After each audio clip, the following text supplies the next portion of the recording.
2 Corinthians 5:19 to 21. Basahin po natin sabay-sabay. Ready, read. To wit, that God is in Christ, reconciling the world unto himself, not imputing their trespasses unto them, and hath committed unto us the word of reconciliation. Now then, we are ambassadors for Christ, as though God did beseech you by us. We pray you in Christ's stead, be reconciled to God. For he hath made him to be sin for us, who knew no sin, that we might be made the righteousness of God in him. Tayo po'y manalangin. Lord, salamat sa kabutihan niyo po sa aming lahat, sa pag-iingat. Salamat, O Diyos, sa munti niyo pong paggamit sa amin, sa maliit pong simbahan na meron po kami dito sa isang barangay. Salamat, Lord, dahil pwede po kami makapaglilingkod po sa isang buhay na Diyos. Sa Diyos, kung saan naglalang na lahat ng bagay, ay pwede po kaming makapaglilingkod at makakabigay ng luwalhati po sa Kanya na lumikha sa amin. Salamat dahil hindi lang kami basta nabuhay, kundi binigyang buhay pa ni Kristo Jesus. Salamat ngayong araw, ikaw pong maitas, maluwalhati sa pangalan ni Jesus. Amen and amen. Tayo po'y makakaupo.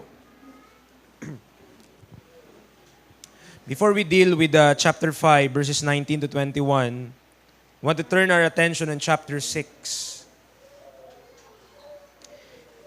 In chapter 6, which babalikan natin mamaya at ita-timeline natin, this phrase, verse number 2, Day of Salvation. Pero merong charge si Apostle Paul in verse number 3 hanggang verse 10.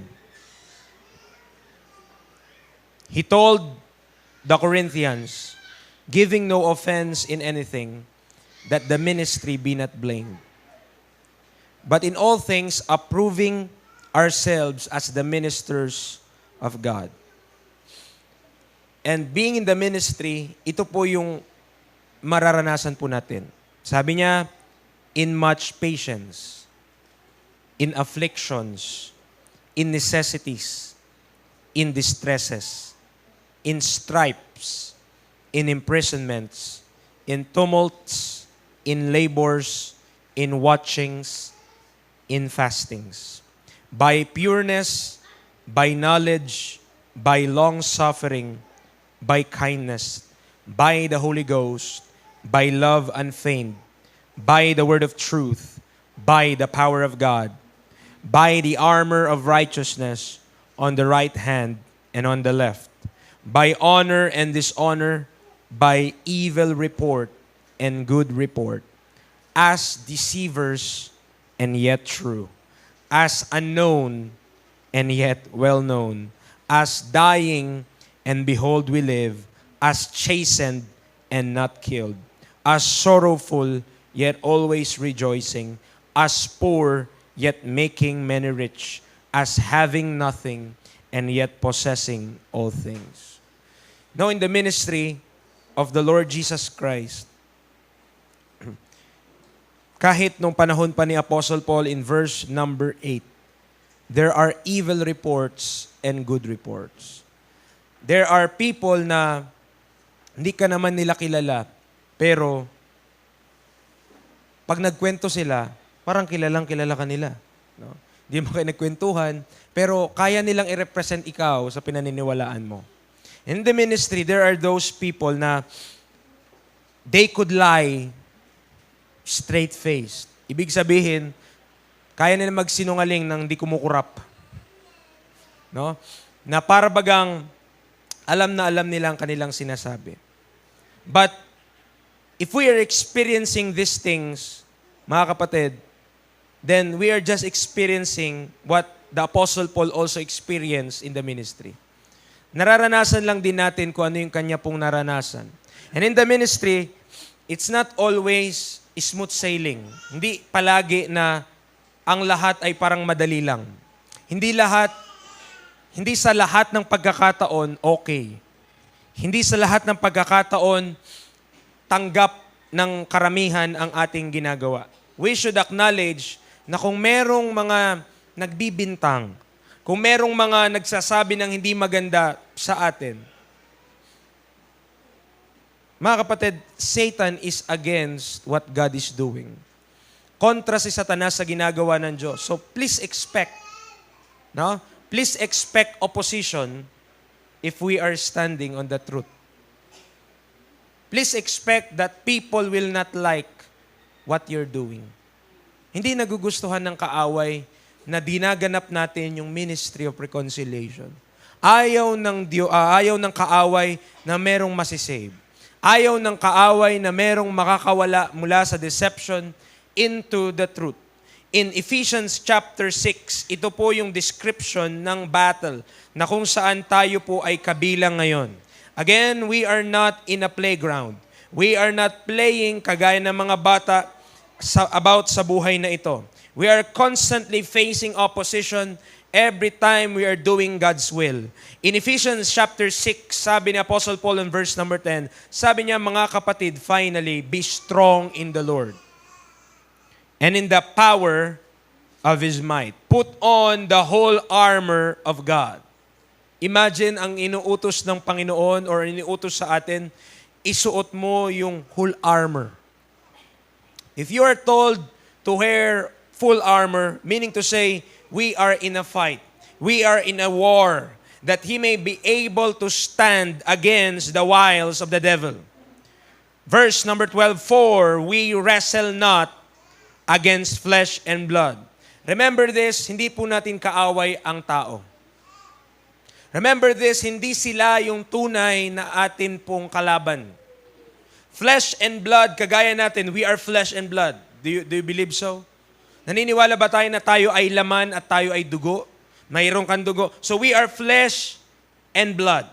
Pero sabi ng Bible, hindi yun yung kalaban natin. Meaning to say, kapag meron tayong kalaban in our beliefs, mga kaibigan, mga kapatid, hindi natin kailangan ng sandata para puksain sila. Hindi natin kailangan ng sword para hatawin sila, mga kaibigan, mga kapatid. But we are battling not with flesh and blood, but according to the Bible, but against principalities, against powers, against the rulers of the darkness of this world, against spiritual wickedness in high places. Could you see those? Nakikita mo ba yung mga yon?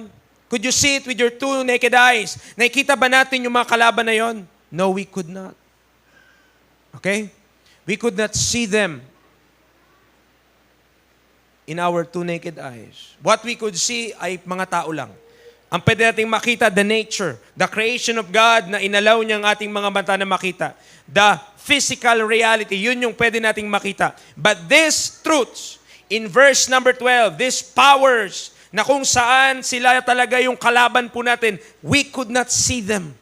What we could see ay yung kanila pong effect, ang kanilang ginagawa sa ating world, but we could not see them in our eyes. Di mo makita ang prince of the power of the air? Amen. Yung manifestation niya lang, yung ginagawa niya, pwede mo makita, pero siya, hindi mo siya makikita. Just like our God. Amen. We could know our God, we could understand Him, we could know Him better sa salita niya, pero hindi natin siya nakikita. And yet, He is true. Hindi ibig sabihin na hindi mo nakikita, hindi totoo. Amen. Because our God, hindi naman natin siya makita, but He is true. And He is right. But what I'm trying to say is, this war na kabilang ang lahat ng mga mananampalataya, it is greater than you and me. Mas nakahihigit ito sa atin. Hindi siya, kaya wag nating minamaliit ang ministry ng Panginoon. Wag nating i-underestimate yung ministry ng Panginoon. Amen. When we are preaching the Word of God, kagaya kagabi, no, when we are preaching the Word of God to those people, we are battling. Amen. We're battling for their souls. Nakikipaglaban tayo para sa kanilang kaluluwa. Many of those people are in church. Amen. Nasa simbahan sila. But ask them how to be saved. Ask them paano sila naligtas. And they will say to you the blank answer or yung palagi nilang sinasagot, tinanggap nila si Kristo. And no walang question, always pwede yung isagot na tinanggap mo si Kristo. But the question, how did you receive Christ? Paano mo natanggap si Kristo? And if you receive Christ, by just merely saying, Lord, pumasok ka sa puso ko, that is not how redemption works.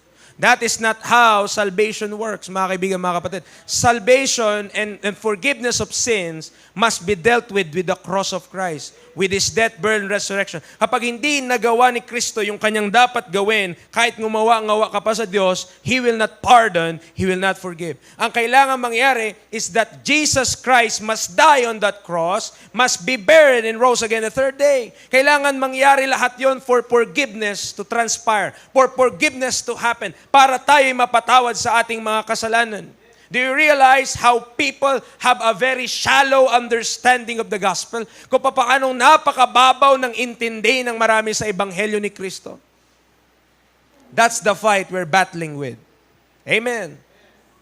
We don't want people na sila'y mapapahamak.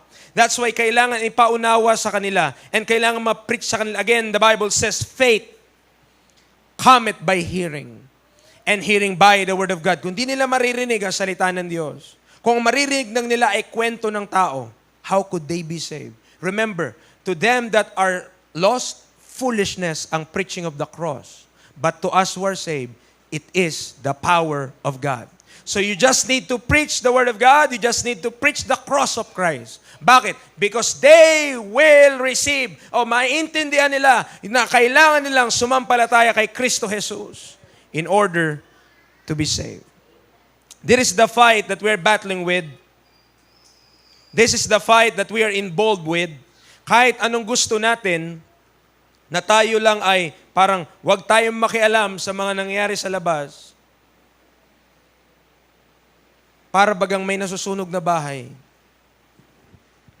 Kakilala mo, kamag-anak natin. Wala ka bang gagawin para matulungan sila kung nasusunog yung bahay na yun? Kung ang kaya mo lang gawin ay tumawag ng fire truck, kung tumawag ng bumbero, yun lang kaya mong gawin, at least gawin mo para makatulong doon. Tama? Kung kaya mong gawin ay mag-supply ng timba, mag-supply ng tubig, gagawin natin. Why? Kasi gusto nating tulungan yung tao na yun. Amen. Kahit gaano natin kagusto na manahimik sa katotohanan na meron tayong mga kapatid, kung nakikita natin napapahamak yung mga tao dito sa Subic, napapahamak yung mga tao dito sa lugar natin, paano tayo magiging tahimik na lang? How could we remain silent with the truth na meron po tayo? Naintindihan po ba natin? We are involved in a fight. Amen. Nasa labanan po tayo. And we should not be silent sa mga natututunan po natin. 2 Corinthians 5, Paul discussed or Paul told us what type of ministry ang meron po tayo. In this ministry, remember, we are representing God Himself. Ang atin pong, ang nire-represent mo dito sa laban na ito, or sa ministry na ito, ay walang iba po kundi ang Diyos. Remember, when we always draw a timeline, ang gitna ng timeline palagi is the cross. Para yan kasing compass, para di ka maligaw. Okay. Ang sabi niya in 2 Corinthians 5 verse 19, to wit that God was in Christ, reconciling the world unto Himself, not imputing their trespasses unto them, and hath committed unto us the word of reconciliation. Are you in Christ? Ikaw ba ay na kay Kristo? If so, you are committed a ministry. Okay? Kung ikaw ay na kay Kristo Jesus, tayo ay pinagkatiwalaan ng ministry. No, meron kang taglay na salita. At ang sabi ng Bible, that is the word of reconciliation. That word reconciliation, I have discussed that before. Naturo na natin yun dati. And reconciliation is between two parties. Tama? Sabihin lang natin, dalawang tao na may alitan, na may away. At ang reconciliation, paano mo sila pagbabatiin? Paano mo sila pagkakasunduin? At yun daw po yung ministry na meron po ang bawat isang ligtas. Ministry na kung saan lahat ng mga hindi pa nakipagkasundo sa Diyos, ang gustong mangyari ng Diyos ay ipagkasundo sa Diyos. Okay? Gusto niya makipagbati sa tao. Yun yung attitude ng Diyos sa ating panahon. Okay? Yun yung gusto mangyari ng Diyos. Ngayon, sino yung inatasan ng Diyos to fulfill that task? Sino yung inatasan ng Diyos para maging ambassadors? Sabi ng verse number 20. Sabi ng Bible, now then, we are ambassadors for Christ. Are you saved? Are you sure you're saved? Kung saved tayo, we are ambassadors for Christ.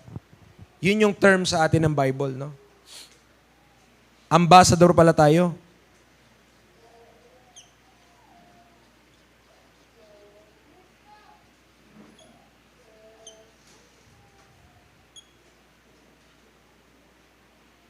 Alam niyo po, ang trabaho ng isang ambassador, napaka-importante. No. Dito sa ating bansa, meron mga ambassadors dito ng ibang mga bansa. Pag sinabi that the ambassador for the People's Republic of China, big sabihin, nire-represent ng tao na yun yung bansa kung nasan siya galing. Ambassador for France, ganun, or ambassador for New Guinea, or ambassadors for New Zealand. So, galing sila sa bansa nila, pero wala sila doon. Bakit? Para i-represent yung bansa nila sa ibang bansa.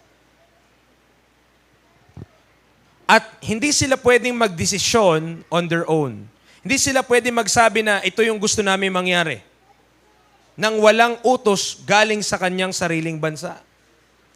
Kung meron silang decision about an issue, supposed to be, nakikipag-coordinate yung ambassador sa kanyang homeland. Ano bang stand natin dito? Tutulong ba tayo sa kanila o hindi? Ganyan. Boboto ba tayo sa ganito o hindi?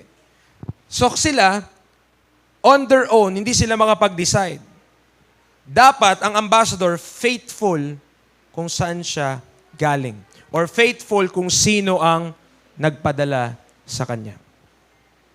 Mga kapatid, tayo po, sabi ng Bible, we are ambassador.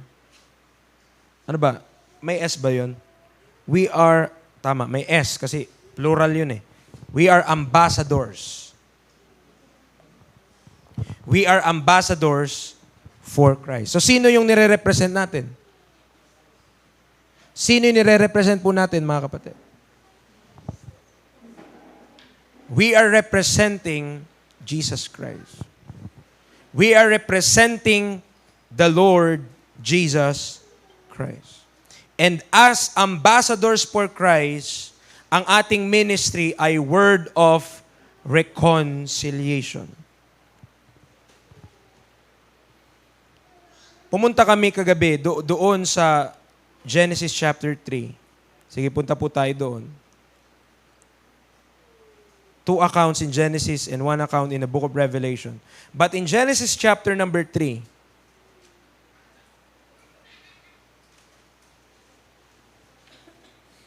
I want us to realize the seriousness of God.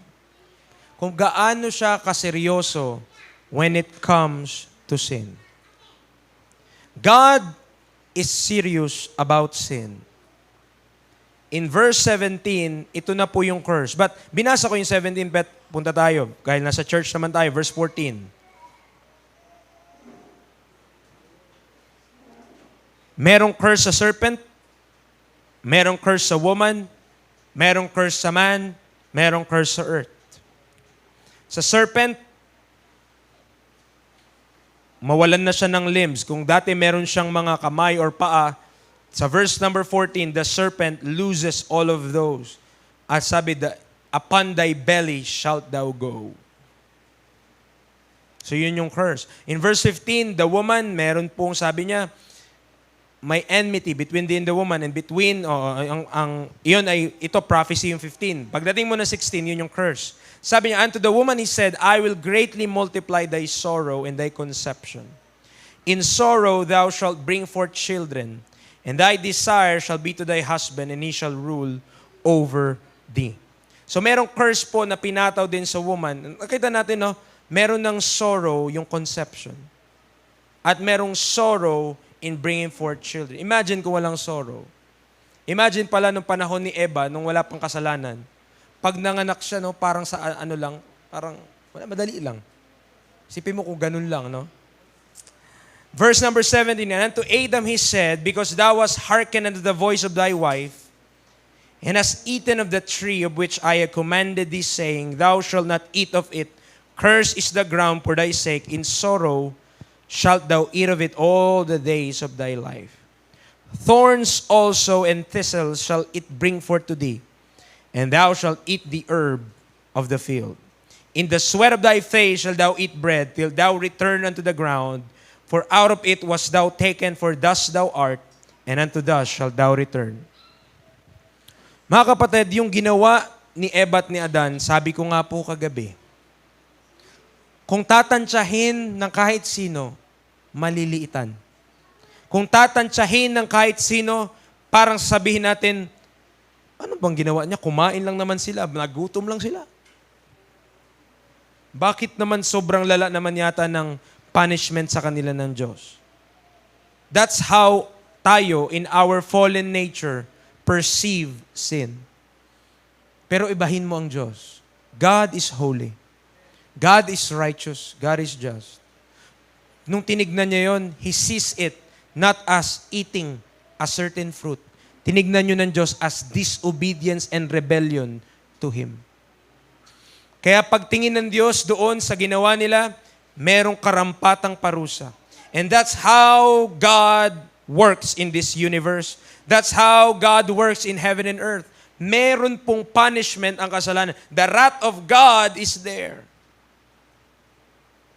Verse number 22. Diba? Dahil dun sa ginawa nila, verse 23, pinalaya sila sa Garden of Eden to till the ground from whence he was taken. So he drove out the man, pinaalis po sila, and he placed at the east of the Garden of Eden cherubims and a flaming sword which turned every way to keep the way of the tree of life. Yung tree of life kasi, pag kinain mo yon, may eternal life ka na. Panghabang buhay na yung life mo. At kung kakainin nila yon, na meron silang sin, ang pangit nun, zombie ka nun. Eternal kang patay. Ano yun? Tama? So, kailangan ialis sila doon. Another is, in Noah's day, in Noah chapter 6 tuloy. Genesis chapter number 6, verse number 5. Merong nangyari sa tao. Dumami yung tao since Adam and Eve. But yet, ang nangyari po sa tao in verse number 5, God saw the wickedness of man was great in the earth. And that every imagination of the thoughts of his heart was only what? Evil continually.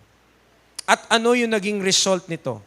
Nung nakita ng Diyos na napakasama, wicked na yung tao, at yung imagination ng kanilang isipan, yung kanilang heart, only evil continually. Anong term na ginamit ng Bible? And it repented the Lord that He had made man on the earth. And it grieved Him at His heart. And the Lord said, I will destroy man, whom I have created from the face of the earth, both man and beast, and the creeping thing and the fowls of the air, for it repented me that I have made them. Praise God, kasi sa verse number 8, Noah found grace. Tama? In the eyes of the Lord. Pero paano rin siya nakasumpong ng grace? Dahil in verse number 9, si Noah ay just man and perfect in his generations. And Noah walked with God. Out of siguro million na ang tao nun, or mas marami pa. Preacher, chapter 1 chapter 3, ganyan, sila Adan, tapos chapter 6, edi konti pa lang yung tao. Ay dati po mga kapatid, hindi pa po uso yung mga, tawag dito, birth control. Okay? At nung panahon na yun, ang buhay po nila, umaabot po ng daan-daan. Just imagine kung mabuhay ka lang ng 500 years old, kung ilan kaya mo maging anak. Big sabihin yung sa atin po, di ba? Sabi nga nila, life starts at 40. Di ba? Pero sa ating panahon, pag umabot ka ng 50, of course, hindi na tayo makakapanganak nun. 50 onward. Lalo na pag lalaki, syempre. Hindi ka talaga makakapanganak nun. Okay? But 50 onwards, hindi na childbearing years yon. Tama? Now, nung panahon nila, umaabot ang age ng 600, si Methuselah nga, 816, 916, hindi ko alam, ganun. On that area. 800, 900 years old, napaka. Ibig sabihin yung katandaan sa kanila, pag nag-800 ka pa lang. Imagine mo yun. Gaano karami magiging anak nila pag ganoon? Kaya hindi posible sa isang pamilya, halimbawa, pamilya namin, ganyan, 100 kami. Ganun. Imagine, gaano kabilis yung reproduction nun? Tama? Pero, ang gusto nating ipakita po dito, in verse number 5, sa dami ng tao na yon, wicked ang tao. Man became wicked. And every imagination of the thoughts of his heart was only evil continually. Ang naging result nito in verse number 7, sabi ng Panginoon, I will destroy man, whom I have created from the face of the earth, both man and beast, and the creeping thing, and the fowls of the air, for it repented me that I have made them. But just think for a while. Sino yung evil continually? Yung thoughts ng man, tama? Bakit dinamay ng Diyos pati yung beast? Bakit dinamay ng Diyos pati yung creeping thing? Bakit false? Bakit pati sila kasama? Tama? Bakit pati yun kailangan i-destroy? Diba? Nasunod mo na lang natin pag-aralan yan. Pero ang point lang, kasama sila doon. Now, ito po ang naging result. In verse number 17, and behold, ito yung sabi ng Diyos na gagawin niya. Kausap niya si Noah, no? And behold, even I, do bring a flood of waters upon the earth to destroy all flesh, wherein is the breath of life from under heaven, and everything that is in the earth shall die. Lahat mamamatay. Verse 21 in chapter 7. And all flesh died that move upon the earth, both of fowl and of cattle and of beast, and of every creeping thing that creepeth upon the earth, and every man, all in whose nostrils was the breath of life, of all that was in the dry land. Ano nangyari? Died.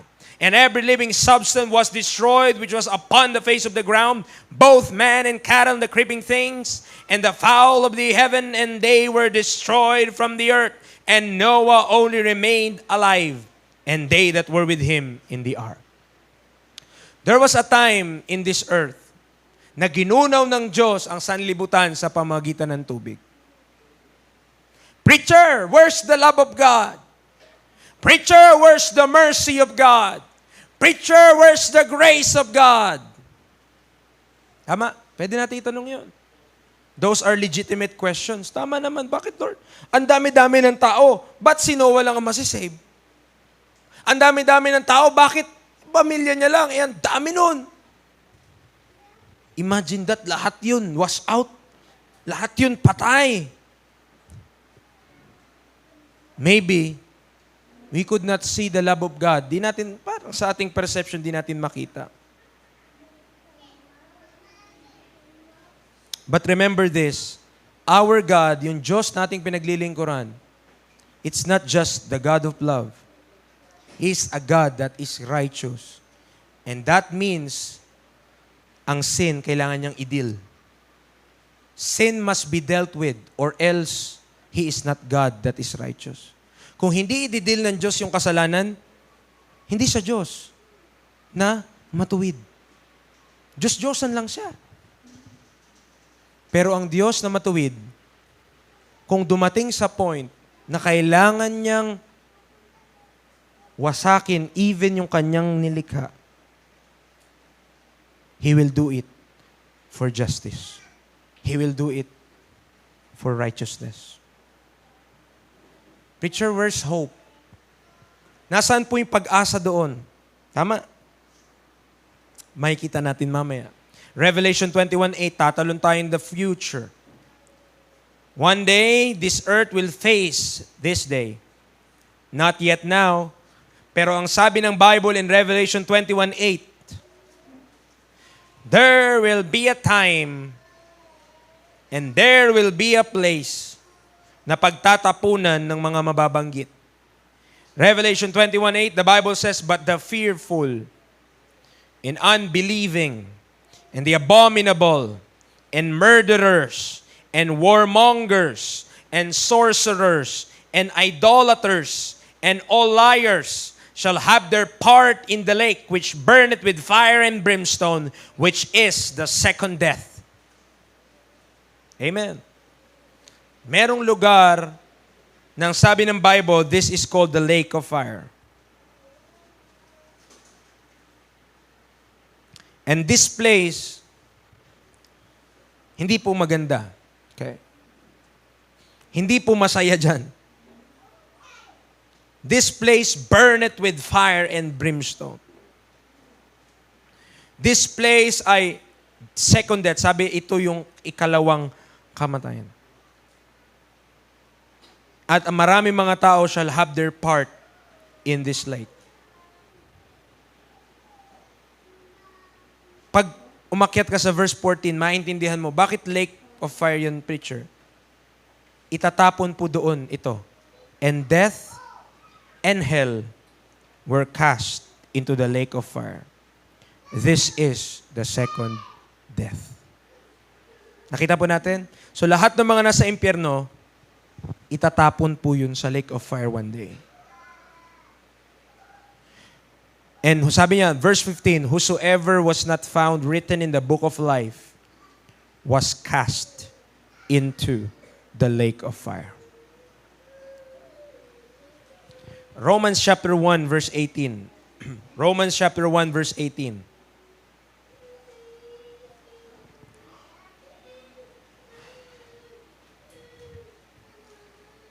For the wrath of God is revealed from heaven against all ungodliness and unrighteousness of men who hold the truth in unrighteousness. We should understand na ang Diyos na ating sinasamba is a God that will deal with sin and will punish sin. Okay? Di tayo nagsumasamba sa Diyos na hinahayaan lang ang kasalanan. No. Our God will deal with sin because He is a righteous God. Else, kung hindi i-deal ng Diyos ang kasalanan, mga kaibigan, mga kapatid, then we are serving a weak God and a lascivious God. At ako'y naniniwala hindi natin gagawin yun. Hindi tayo naniniwala sa Diyos na ganun. Okay? Hindi tayo naniniwala sa Diyos na kung saan masama. Kung hindi paparusahan ng Diyos ang kasalanan, masama siya. Tayo nga magawa lang tayo ng di maganda, di ba? Anong sinisigaw natin? Hustisya. Kung ang tao nga, sumisigaw ng hustisya. Tas sasabihin o papaniwalain ka na ang Diyos ay hindi niya paparusahan ng kasalanan, ang tawag dun, walang hustisya. Pero tayo ay sumasamba sa Diyos na may hustisya, mga kapatid.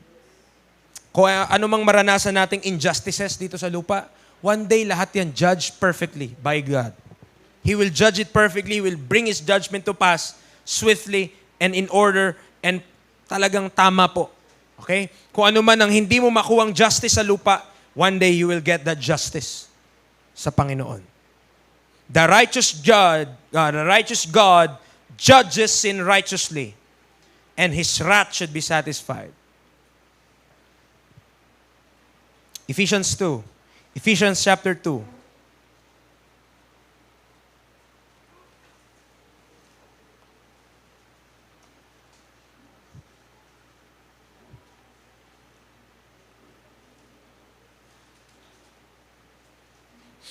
Ephesians chapter 2, verse 11 to 13.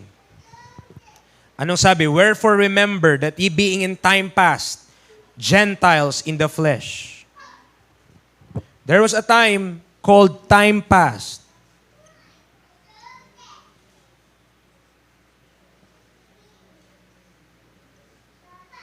Na ang tawag sa atin, Gentiles in the flesh.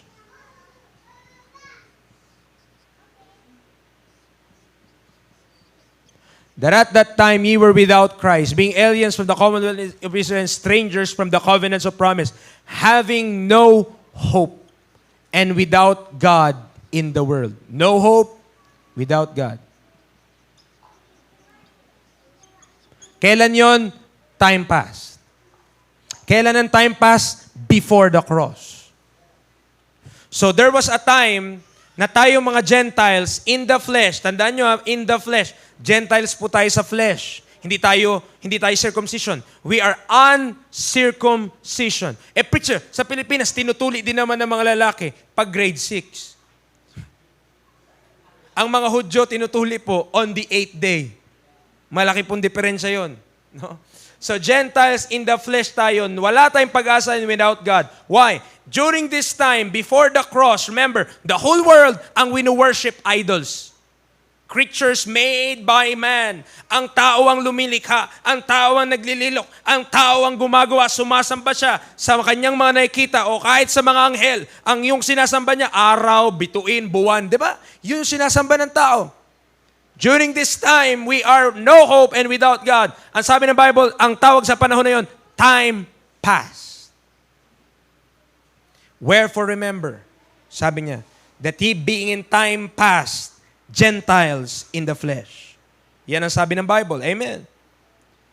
But look in verse 13. But now in Christ Jesus. Now, there was a time na but now. Nabubuhay ka sa panahon ng but now. Hindi ka nabubuhay sa panahon ng time pass. Nabubuhay ka sa panahon ng but now. At sa panahon ng but now, tayong mga walang pag-asa, meron na. Kanino? In Christ. You are without hope before, but because of Jesus Christ, dahil kay Kristo, amen, you could be in Him. You could be in Christ. You could be secured. Remember yung ating mga diniscuss kanina, those wrath. Yung judgment ng Diyos sa kasalanan, tama. Ang Diyos seryoso when it comes to sin, but look at our verse in 2 Corinthians 5 verse 21. Yung binasa nating unang-una kanina in 2 Corinthians 5:21, ito yung ginawa ng Diyos. Before, tignan mo naman, ginunaw niya pa yung mundo sa pamagitan ng tubig. But in 2 Corinthians 5:21, for He, God, hath made Him, Christ, to be sin for us, who knew no sin, that we might be made the righteousness of God in Him. Yung wrath ng Diyos must be appeased. The wrath of God must be satisfied. And Christ born the wrath of God. Siya yung sumalo ng puot ng Diyos. For you and for me. Amen. Kapag naintindihan natin yun, maintindihan mo yung pag-ibig ng Diyos sa'yo. Hindi natin pinaglilingkuran ang Diyos na naaawa lang. We're not just serving a merciful God.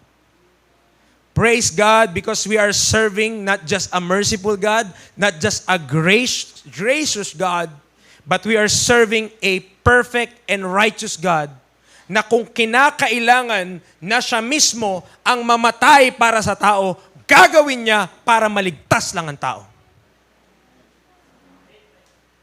Amen. That's my God. Amen.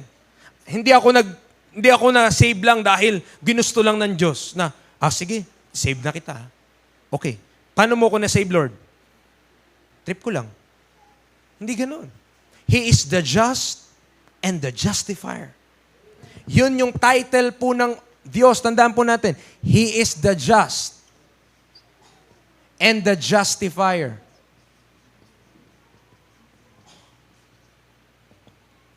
Hindi siya pwede na magpa-pardon, hindi siya pwede na magpapatawad out of nowhere. Hindi ganun ang Diyos. Remember, God is a God of order. Kung magliligtas lang siya out of nowhere, that's out of order. Parang binaypas niya yung kasalanan. Tama? Hindi po gagawin ng Diyos yun. Kasi hindi babaliin ng Diyos yung sarili niyang rules. Remember, even in the Old Testament, anong ginagawa sa kasalanan? Kapag may kasalanan, kailangan may offering sa kasalanan. Dapat may offering for sin. And during those time, ang offering po ay mga tupa, mga bulls, and goats. Pero sabi ng Book of Hebrews, hindi talaga nakakapag-alis ng kasalanan yun. But it was a type, it was a picture. Yung mga bagay na yon, tumuturo kay Kristo yun. Okay? And God knows one day He will send His Son to die for men. Papadala niya si Kristo para sa sanlibutan, para mamatay para sa atin, mga kasalanan. Alam ng Diyos, gagawin niya yun. Planado niya na yun eh. Saan natin, Titus chapter 1, tignan po natin. Titus chapter number 1.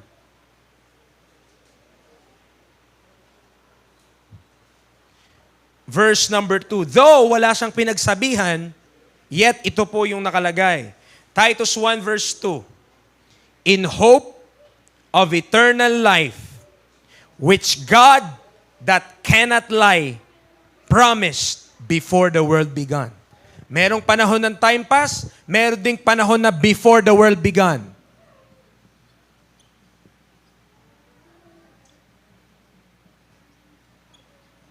Sabi niya, before the world began, meron nang nakapromise. Ano yung nakapromise? Eternal life. Bago pa man likain ng lahat, meron ng pangako ang Diyos, eternal life. Pero may nakakaalam ba nun? Wala. Pero nangako ang Diyos. Okay? Kahit wala siya pinagsabihan. Kahit wala nakakaalam. May promise siyang eternal life. At alam mo kung saan natin yun, saang panahon, clearly, masasabi mo na meron kang eternal life? In Christ. This time, we have eternal life. Eternal life extends. Diba? Start nung nasave tayo hanggang na. That's eternal life. So meron na tayong eternal life ngayon pa lang. We have eternal, though, ang mas ma-experience mo pa siya pagkamatay mo. Kasi doon talaga hanggang doon. Dito may hangganan pa yung buhay mo physical. Pero it's a present possession sa kanila ng mga saved. Kung ikaw ay ligtas, you have eternal life. Meron kang buhay na walang hanggan. And it's part of God's promise before the world began. Bago pa man likain ng Diyos lahat ng bagay, pinangako niya na yon. Pero kanino yung katuparan nun? Na kay Kristo. Ang katuparan ng buhay na walang hanggan ay na kay Kristo Jesus, mga kaibigan, mga kapatid. Nakakasunod po tayo? Now, balik tayo dito sa term na just and justifier. God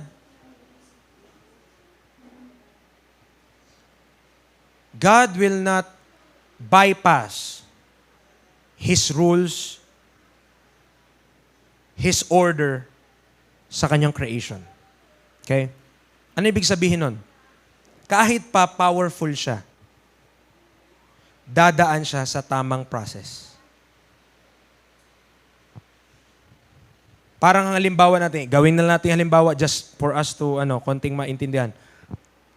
Mayroong mga mayayaman dito sa mundo na kahit tagapagmana yung anak nila, mayaman sila, tagapagmana yung anak nila, hindi nila pinapaupo agad sa CEO, hindi nila pinapaupo agad sa mga matataas na upuan sa board of directors. Pinapagtrabaho nila sa pinakababa muna. Bakit? Para dumaan sa process. Para makita muna nila kung ano yung nangyayari dun sa baba. So that kapag umupo sila one day sa seat ng board of directors, they understand yung cry ng mga nasa baba. God, though He is high and lofty one, Kahit siya ay nasa itaas ng langit, remember the mind of Christ.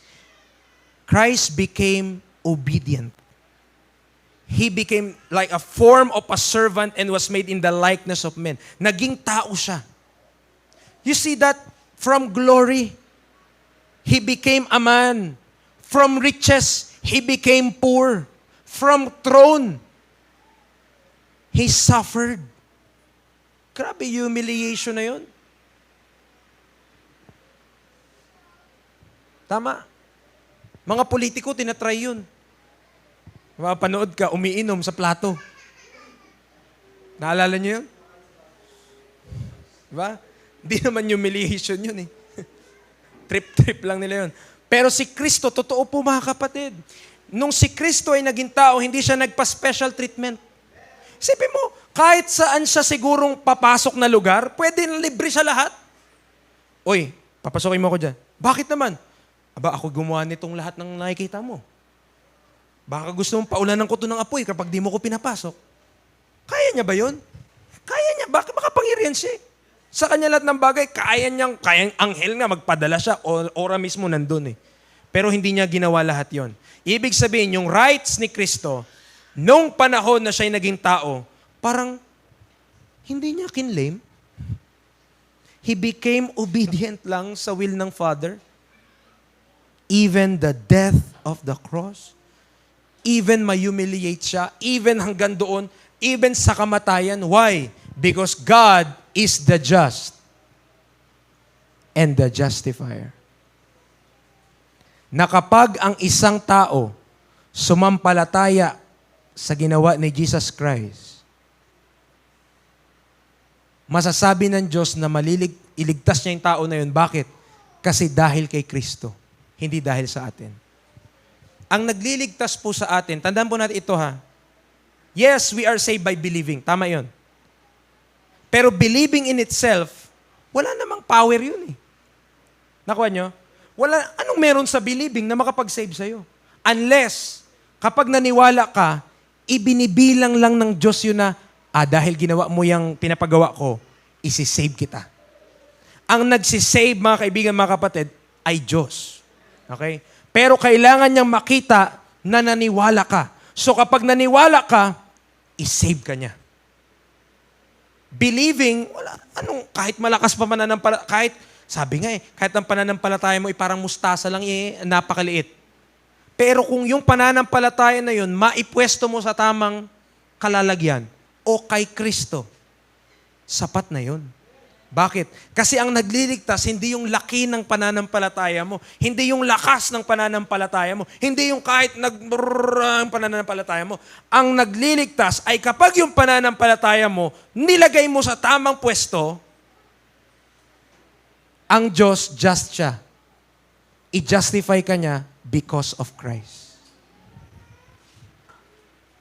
When our faith ay tinungtong mo kay Kristo, that is a solid rock na walang kahit sino mang bagyo pa ang kaya kang paalisin doon. So, during our time, it's called the but now, pwede kang maging in Christ. Okay? Yun yung term to describe our union with Christ. Yung pakikiisa natin, pagiging isa natin kay Kristo Jesus. Mga kaibigan, mga kapatid, that is a glorious truth. That I could sleep well tonight. At kung hindi man ako babangon kinabukasan, I know I'm going with the Lord. Ora mismo. Dahil na kay Kristo na ako eh. I am in Christ.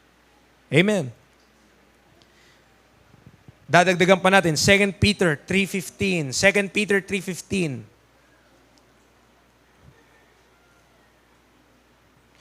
Mga kapatid, hindi lang to basta doctrine. May epekto to sa buhay. May epekto to sa kung paano ka magiging Kristiyano sa pang-araw-araw. Kapag naintindihan mo kung ano yung pinapagawa ng Diyos o kahit yung ginagawa ng Diyos ngayon, merong kakaiba dyan. Hindi ka lang basta-basta, parang careless ka sa buhay mo. Peter 3:15, sabi niya, "And account that the long suffering of our Lord is salvation."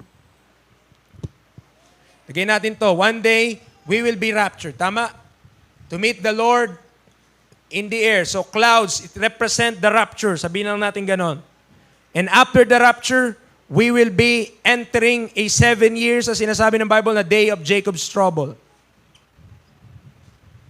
Tawag dyan, day of Jacob's trouble.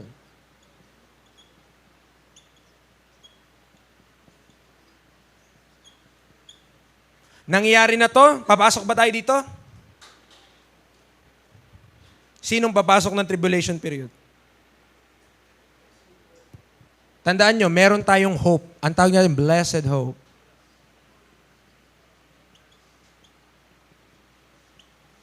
So, papasok ka, hindi.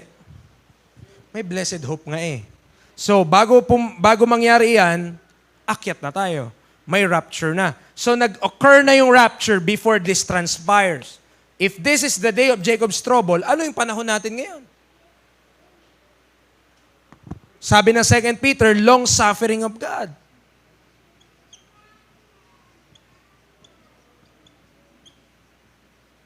Ano yung particular term? Long suffering of our Lord. So, long suffering of our Lord, yun yung pwede nating ma-ascribe sa panahon natin. Ano pa? 2 Corinthians 6 verse 2. Yung sabi ko, babalikan natin mamaya. Tingnan niyo po yun. Anong sabi, anong term, anong pagkabigkas? 2 Corinthians chapter 6 verse number 2.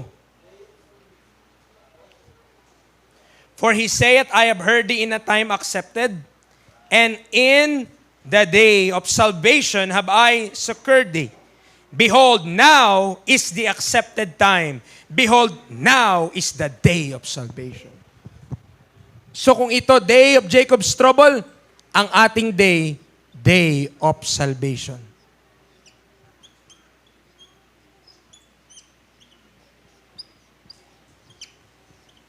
Hanggat hindi pa nagra-rapture, ang panahon na ito, ang tawag day of salvation.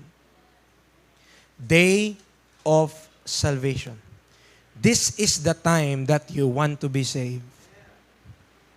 Ano pang term niya? Accepted time. Ang ganda ng tawag. Sabi ko nga po kagabi, kung gusto mo masave, masave ka na ngayon. Kasi dito sa panahon na to, bakit di ka na masave dyan? Hindi ka naman pwedeng believe on the Lord Jesus Christ lang and thou shalt be saved dito. Remember, we have verses in the Bible. Ang sabi, magtiis hanggang sa wakas, maliligtas. That's in Matthew 24. Doon sa surrounding context, nandoon yun. At dito nag-a-apply yung Matthew na yun. Dito sa panahon na to. E kapag kinlay mo na nag-a-apply yan sa ating panahon, kaya tuloy man nagtuturo na kailangan mong gumawa para masave. O kailangan magpatuloy ka para masabing save. Anong ginagawa nila? They are belittling the grace of God. They're saying na hindi po pwedeng grace ng Diyos yun kung hindi ka magpapatuloy. Ha? I thought grace is not works. Tama. Grace is not works. Grace ay unmerited favor sa Diyos. Ibig sabihin, I don't deserve it. You don't deserve it. Kung maliligtas ka lang pala kapag nagpatuloy ka, edi deserve mo yun kasi nagpatuloy ka eh. But if I am saved dahil wala akong ginawa, then I don't deserve it. Pero paano naging just ang Father? Paano naging just ang Diyos kung wala naman akong ginawa tas na-save ako? How could He be justifier when I did nothing to be saved? Praise God kasi inalis niya sa atin yung work, nilagay niya lahat kay Jesus Christ.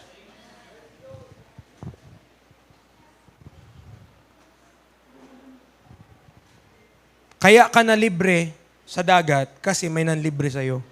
Hindi dahil libre ka. Entrance, 80. Ba't wala akong binayaran? Ay, sagot ko na yun, kapatid.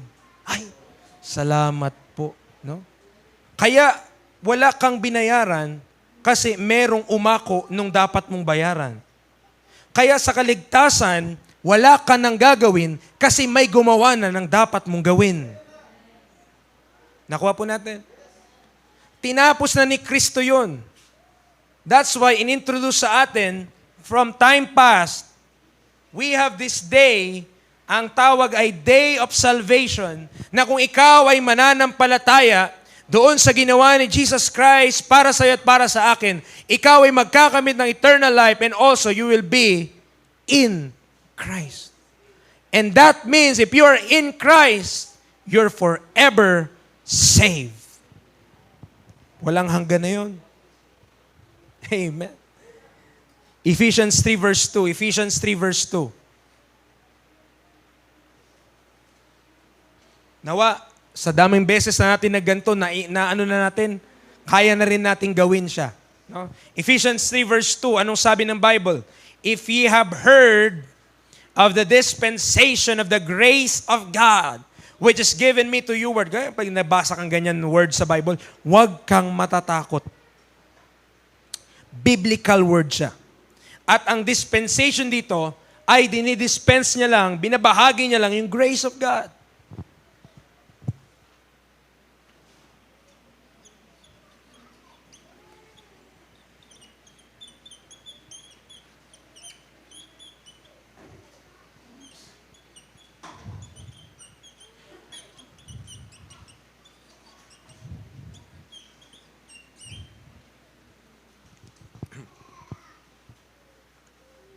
Yung panahon na kung saan tayo nabubuhay, dinidispense po yung biyaya ng Diyos.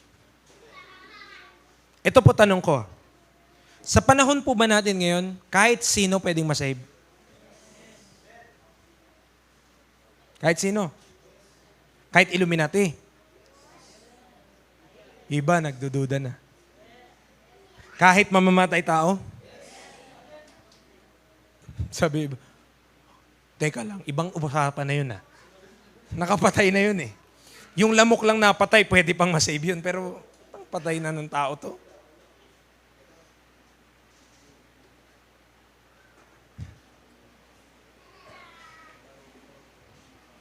There was never a time in the history of man na ang kaligtasan freely to all men.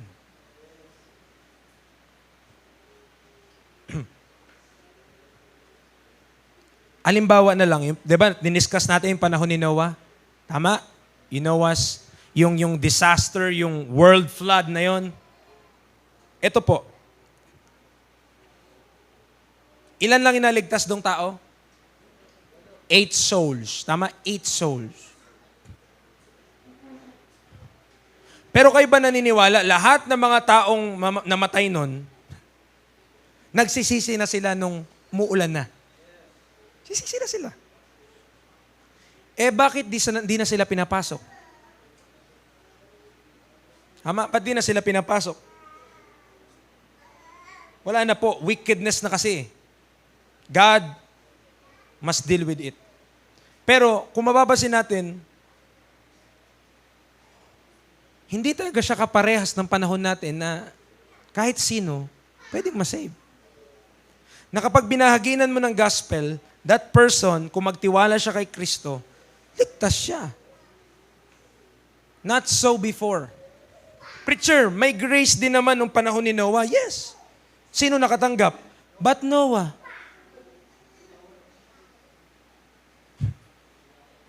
Sa panahon natin ngayon, sino katanggap ng grace? The whole world. That's different. Magkaiba yun. Sa panahon natin ngayon, anybody could be saved. Anyone could receive the free gift of eternal life. Anyone could call on the name of the Lord at talagang save siya. No? Kahit sino. Pero nung panahon dati, sabi ng Bible, no hope without God. Preacher, what's your point? Mga kapatid, kaya tayo may ministry na word of reconciliation. Kasi dati, most of the time, ang tao ang nagmamakaawa sa Diyos. Tama? Ang tao ang nagmamakaawa sa Diyos. Balikan natin 2 Corinthians 5.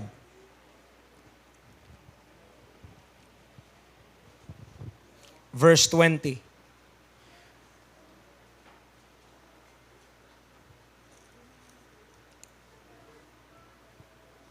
Now then, we are ambassadors for Christ.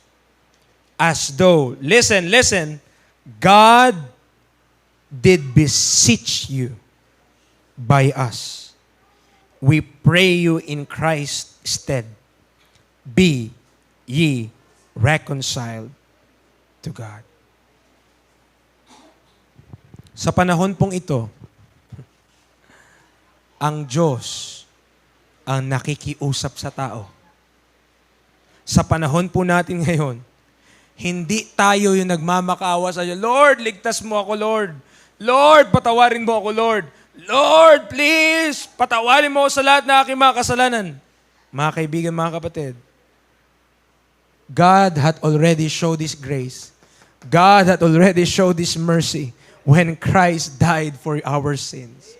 Pinakita na ng Diyos yung kanyang awa, pinakita na ng Diyos yung kanyang biyaya nung si Kristo ang nagbayad ng kasalanan mo at ng kasalanan ko. Kaya today, because this is the day of salvation and this is the dispensation of the grace of God, ang Diyos po ang nakikiusap na, please naman, ano pa bang gusto nyong gawin ko? Ginawa ko na lahat, di pa kayo maligtas-ligtas. Ginawa na ng Diyos na madali yun. Ginawa na ng Diyos yung mahirap na part. So that anyone, Romans chapter 3, tignan natin yung wordings, Romans chapter 3 verse 21 and 22. Romans chapter 3 verse 21 to 23. But now, the righteousness of God without the law is manifested, being witnessed by the law and the prophets, even the righteousness of God, which is by faith of Jesus Christ. Tandaan mo, hindi mo faith. Yung faith na tinutukoy dyan, faith ni Kristo yon. Pero, ang effect ng righteousness of God, matatanggap mo daw yun. Paano? Unto all, and upon all them that believe. Kita nyo yan? Yan ang grace ng Panginoon ngayon. Kahit sino, kahit yung mga nag-agrabyado sa atin, kung sasampalataya sa ginawa ni Kristo, ay masisave po, ay maliligtas po, ay matatawag na matuwid din. Bakit? Dahil hindi naman yun dahil sa kanila, dahil kay Kristo Jesus. Ano marahil meron tayong mga kagalit? Marahil meron tayong mga tao na kinamumuhian ka at kinamumuhian natin. Yung inis na inis ka sa kanila, maaring may ganun tayong mga kakilala. Pero gusto ko pong sabihin po sa inyo, mga kapatid, bilang mga Kristiyano,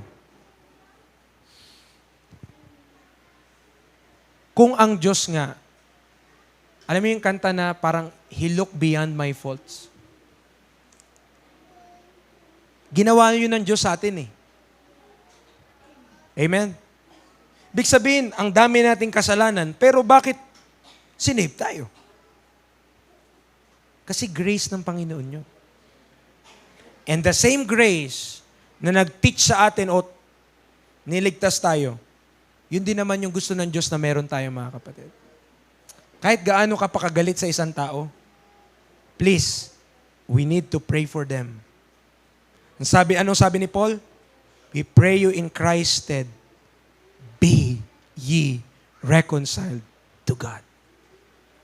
Kahit gaano pa tayo kainis, kahit gaano pa tayo diba, yung kumukulo yung dugo mo, ang ipag-pray mo sa kanila, maligtas siya. Malay mo, para pala siyang si Paul. Diba? Kontrang-kontra siya sa mga sumusunod sa lakad na kay Kristo. Kontrang-kontra siya. Pero nung na-save siya, ano nangyari? Siya ngayon yung pinakamasipag. Siya ngayon yung pinakamatapang. Siya ngayon yung kahit ano pang ipasak mo sa pasakan yun, pupunta siya, may maligtas lang. Sabi niya, to the Jews, I became a Jew. To the barbarians, I became a barbarian. I am a debtor, not to the Jews only, but also to the Gentiles. For I am not ashamed of the gospel of Christ. For it is the power of God unto salvation to everyone that believeth, to the Jew first and also to the Greek. Kita natin, yung kayang gawin ng Diyos sa isang kaluluwa na maliligtas. Amen. Kaya po, kung tayo man ay merong mga kaaway, kagalit, ganyan, minsan, kaya tayo nagagalit, kaya tayo nainis. Kasi hindi natin nakita na deserving tayo tayo mismo deserving na maparusahan eh. Ang iniisip lang natin, yung tao na yun, ay karapat dapat siyang ganto kasi sa ginawa niya. Pero di natin naisip, paano kaya tayo? We also deserve. Tama? The wrath of God. We also deserve yung punishment ng Diyos. Pero salamat, He spared us. Bakit? Because of Jesus Christ. Si Kristo yung nag-umako nung kasalanan natin. What a Savior. Amen. Kaya madali lang masave eh. Ang mahirap maging Kristiyano. Tama? Yung to be like Christ, that's the hard part. But praise God dahil ang salvation unto all, isulat nga natin, unto all and upon all them that believe. Nakita mo yung unto? Ibig sabihin kahit sino, yung upon. Kahit sinong maniniwala, mapapasa kanya yung righteousness of God. Praise the Lord. Amen. Yun yung ating seal and yun yung ating, mga kapatid, kapag may righteousness of God ka, ano pang kailangan mo? You don't need the righteousness of man to be saved. You need the righteousness of God. Kasi makapasok ka na sa langit nun. Wow. Meron akong righteousness of God. Imagine, kung gaano katuwid ang Diyos, yun yung meron ka. Hindi naman righteousness na, hindi naman sinabi ng Bible na, just a part of my righteousness, ibigay ko sa'yo. Just 20% of my righteousness, yun yung ibibigay. No. Ang sabi ng Bible, the righteousness of God. So kung gaano katuwid ang Diyos, yun yung pinamahagi niya sa lahat ng naniwala. Amen po ba? Romans chapter 4. Romans chapter 4.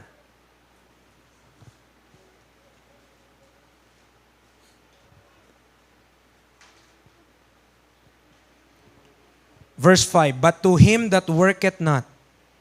Ako yun. Hindi ako nag-work para ma-save. But believeth on him that justified the ungodly. His faith is counted for righteousness. Verse number 21, and being fully persuaded. Ayan po para ma-save, ito yung dapat mangyari sa tao. Kailangan ma-fully persuade siya sa ginawa ni Kristo.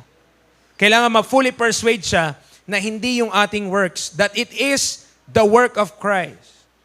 When we are fully persuaded about that, sa promise ng Diyos na eternal life and righteousness of God unto all and upon all them that believe, at naniwala tayo that He is able to perform His promise, therefore it was imputed to Him for righteousness. Isinulat yun not just for Abraham, but for us also. If we believe on Him that raised up Jesus, our Lord, from the dead.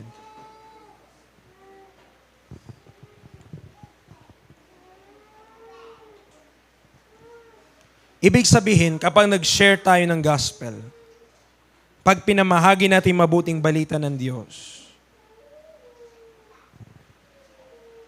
we are offering something na wala sa lumang tipan. We're offering something sa plano ng Diyos na ni-reveal niya lang but now. Okay? That's why His attitude toward men today, ang ginagamit ng Diyos is His long suffering. Habang hindi pa nire-rapture ang church, habang tayo ay merong panghininga at nandito pa tayo, it's another day, it's another opportunity for one soul to be saved. For one soul to be saved. Mga kapatid, gaano na po yung ating compassion sa souls? Gaano na po yung ating pag-ibig sa kaluluwa? Amen. Gusto pa rin ba natin na may mga masisave? Gusto pa rin ba natin na merong mga magiging Kristiyano? Amen. Alam niyo po, our church, I believe this, hindi natin kailangang mag-force growth. No? The Lord will provide yung increase. Ano lang kailangan natin gawin? Magtanim, magdilig. But God gives the increase. Amen?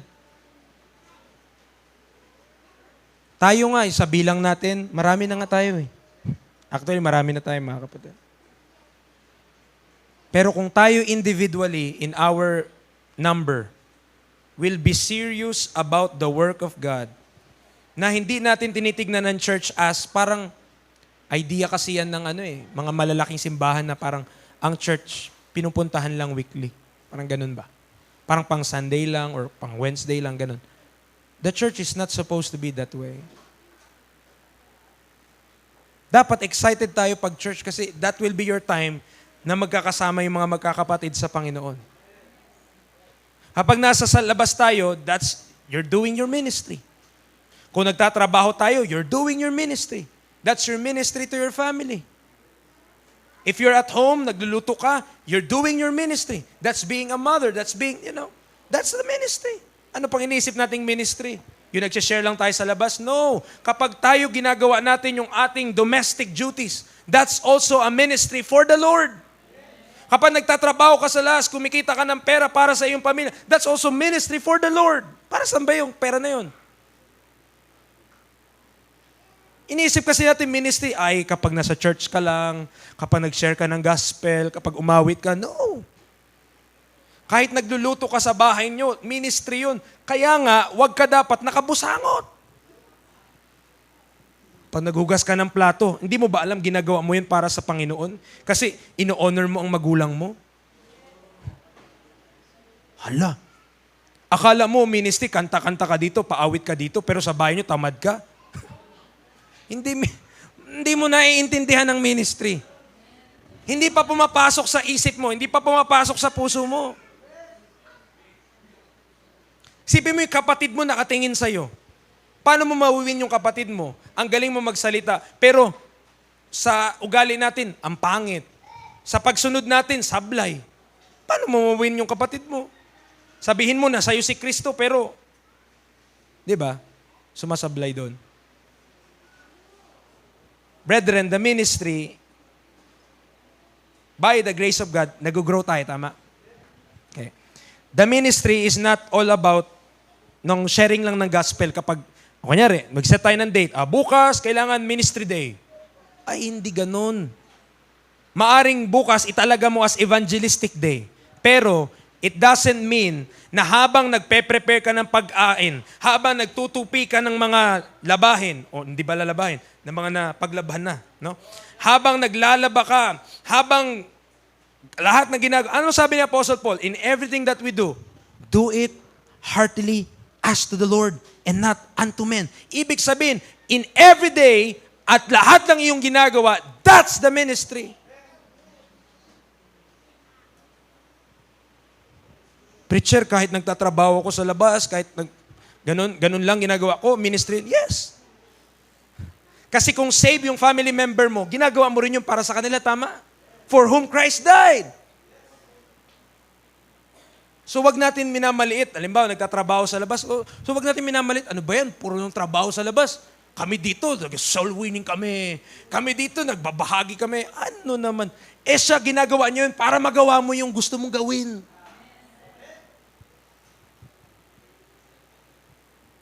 Growth, mga kapatid. Amen. The ministry is not all about preaching. The ministry is not all about singing. The ministry is not all about congregating sometimes. The ministry, mga kapatid, it encompasses all of our life na kahit may sa motor mo, inaayos-ayos mo, pinapalitan mo yung gulong, At yung motor na yun kasi, yung tricycle na yun, ginagamit mo yun para kumita ng pera para sa iyong pamilya, ginagawa mo yun para sa Panginoon. So wag mong isipin na kahit di ka nakapag-soul winning kasama namin, na hindi ka nagmi-minister. Amen. Kapag ginagawa mo yung daily routines na yun every day, that's also the ministry for God. Amen. Kasi inisip natin na ministry lang sa church eh. Ay, wala pala ako sa ministry. Ay, mali ka dyan. Pag save ka, buong buhay mo, ministry na yan. Kaya dapat kahit nasa bahay tayo, minister tayo dun. Sipin mo, nanay mo save, tatay mo save, kapatid mo save. Tas ugali mo sa kanila, bardagulan. Ay, pangit yun. Ibig sabihin, yun yung turing mo kay Kristo. Nak, pakuha nga yung ganito. Ano ba yan? Ilang beses na yan? Galit pa. Pag si Kristo ba nag-utos sa'yo, ganun ka? Anak, akunin mo nga yung labahin, anak. Yes, Lord. Whatever thou sayest, Lord, I'll do. Bait mo kay Lord, pero sa magulang mo hindi, sinungaling ka. Amen. Ministry, mga kapatid. Our ministry, gusto ko pa illustrate yon. Kasi ang ministry natin, ministry of reconciliation. Hindi tayo nakikipag-away sa mga tao. Amen. Gusto natin sila ma-save kasi this is the best time to be saved. And even sa ating domestic life, sa pang-araw-araw mong ginagawa, you're doing the ministry of the Lord. So dapat nire-represent natin si Kristo in any way na kaya natin. Amen. Sumasakay lang tayo ng jeep, praise God, we could represent Christ. Kung nahihiya tayo, mag-iwan ka lang ng trucks, kunyari nahulog mo. Tapos, oh, kuya, may nahulog ka. Ay, hindi, okay na po yan. Sa inyo na yan. Diba?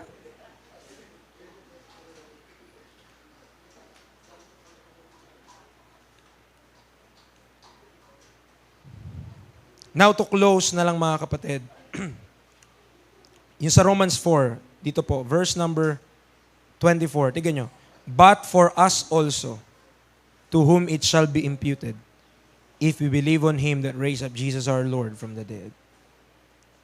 Ministry din natin, yung ministry natin mga kapatid ito. Kaya simulan natin, panalangin natin yung mga kapitbahay natin. And maybe, hindi agad natin sila ma-invite sa church. Again, okay lang. Lahat tayo ministers. Lahat tayo ambassadors for Christ. Meaning to say, we should preach the gospel, we should share the gospel, if possible, kung nasa saan man tayo. That doesn't mean na magiging part sila ng church natin. Bakit? Church lang ba natin ang part ng body of Christ? Hindi po, di ba? So, halimbawa, kahit nasa kabakasyon ka kung nasaan, kung merong masisave doon, glory to God, mag-join siya sa church doon. Hindi ibig sabihin, ay, maggagawa lang ako pag para sa church namin. We don't understand the body of Christ kung ganun. We should be willing to preach the gospel, to share the gospel to anyone, mga kapatid, kahit pa hindi magiging part ng church natin. Ay, ayoko yan sharean. Bakit naman? Di naman niya na-attend sa atin. Doon lang ako sa mga prospect.